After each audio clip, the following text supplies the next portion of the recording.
Et salut à tous. Alors aujourd'hui on se retrouve avec Paul et Vico. Donc là vous allez pouvoir voir Paul qui s'est déjà mis à l'eau, il nous attend pas et il est chaud patate. Et Vico un petit peu plus loin. Donc on va essentiellement faire une pêche à la sèche et on va essayer de viser du bar. Et puis comme vous le verrez dans le titre, quelques crustacés aussi. Donc on est sur une marée de 90, les conditions s'annonçaient pas trop mal parce qu'il n'y avait pas de houle.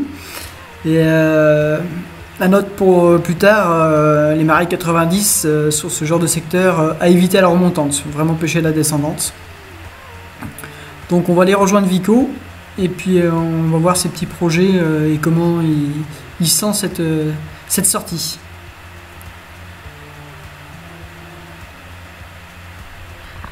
Bon Vico, tu la sens comment cette sortie? Ouais, très bien.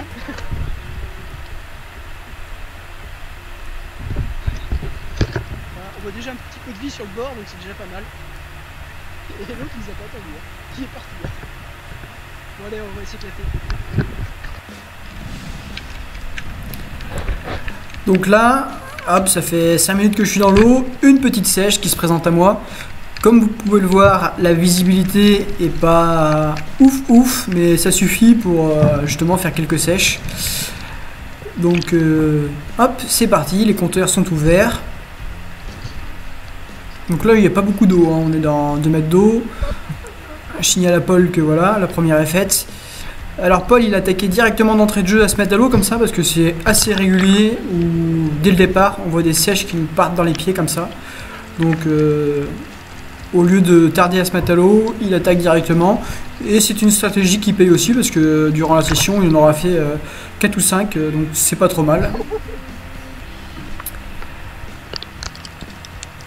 Donc j'ai voulu vous faire une vidéo de comment je défais mes sèches après tout, parce que c'est toujours intéressant. Et puis j'ai complètement zappé. Donc j'essaierai de faire ça dans une prochaine vidéo. Hop, voilà, la sèche est morte. Et éventuellement aussi, si vous voulez que je vous fasse un petit tuto sur ce que j'emmène avec moi, mon matériel, et ce que j'ai comme matériel aussi également. Parce que quand je vais soulever là, voilà, vous allez voir quelque chose d'orange. C'est une encre flottante et je trouve ça vraiment pratique quand il y a un peu plus de vent sur ce genre de bouée.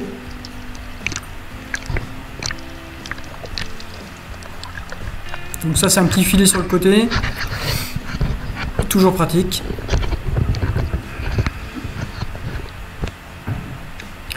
Donc là on continue, c'est une faille que je connais très bien et il y a souvent du congre et des homards qui s'y tiennent.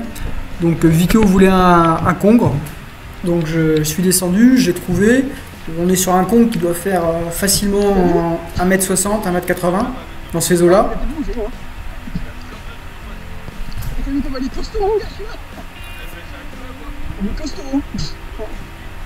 Donc Vico, pour petite info, il a des problèmes de vue. Donc sans ses lunettes, sous l'eau c'est un peu compliqué pour lui. Il y a des moments il a des lentilles mais pas aussi efficaces. Donc là, faut vraiment bien observer dans le fond. Alors sous l'eau moi je le voyais bien, mais à la caméra on le voit pas si bien que ça. On le perçoit, elle est juste derrière. Donc moi personnellement je voulais pas le tirer parce que pour tordre une flèche il n'y a rien de mieux. Et du coup on va prendre la décision de le faire au retour.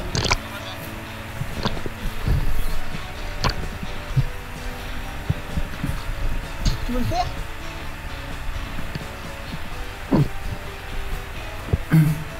Donc là vous pouvez voir un autre modèle de bouée que je trouve très intéressant quand il y a du vent. Parce que c'est plus profilé et il y a moins de tirant d'eau quand on palme.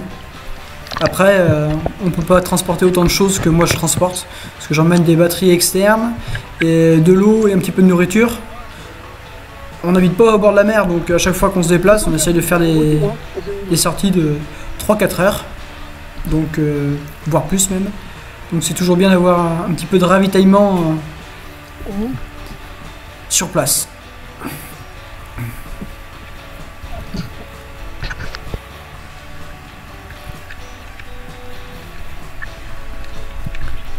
Donc là je repère une autre sèche depuis la surface.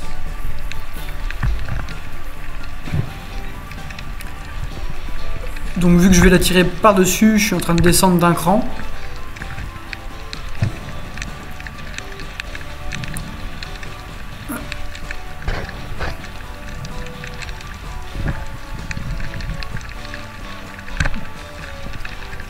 Donc voilà, un tir vraiment simple. C'est essentiellement le repérage qui est le plus compliqué pour faire des sèches. Mais une fois que on a repéré comment se dissimuler dans les fonds, je pense qu'on les repère assez facilement. On pense toujours à bien tuer sa sèche. Et alors là, voilà, erreur de débutant. Bon après pas de chance pour elle. A été déjà piquée et bien esquintée, donc j'ai pu la récupérer assez facilement. Et heureusement d'ailleurs.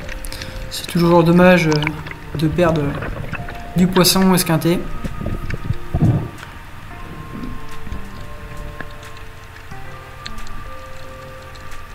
Hop, donc elle blanchit, donc on voit que elle est morte. Et on va la mettre avec les autres.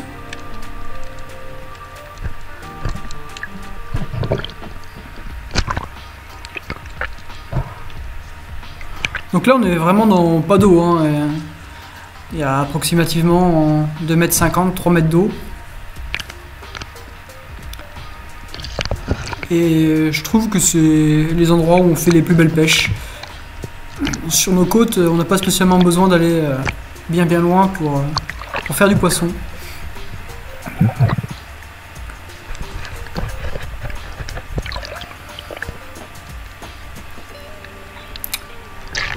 Donc là, ma grande déception, j'ai fait pas mal de vidéos avant, j'en publie qu'une partie, parce que c'était vraiment pas tout intéressante malheureusement.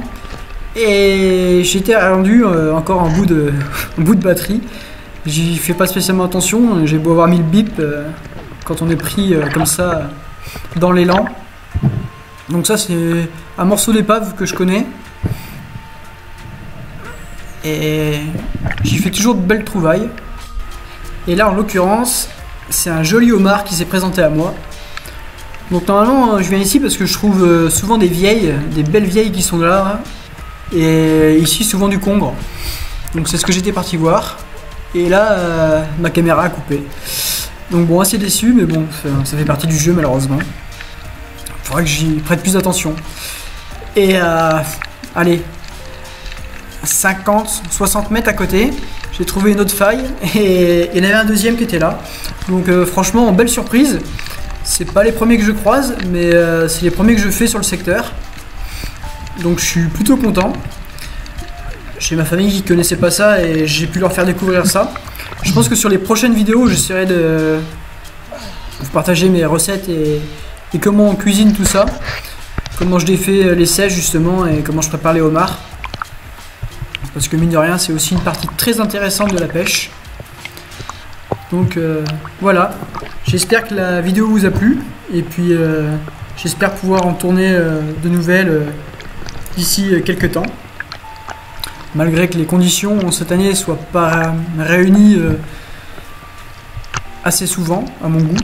Parce que j'habite pas en bord de mer. Donc le temps de route et tout, généralement ça me monopolise une journée. Mais je trouve ça tellement passionnant et enrichissant que je continue de pratiquer cette discipline.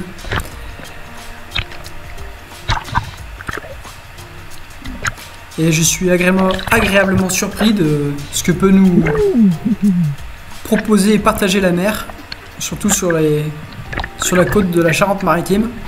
Donc là j'essaie de souvent faire le même secteur, mais je vais essayer d'aller découvrir d'autres spots assez prochainement et j'aurai plaisir à vous les partager. Allez, à plus!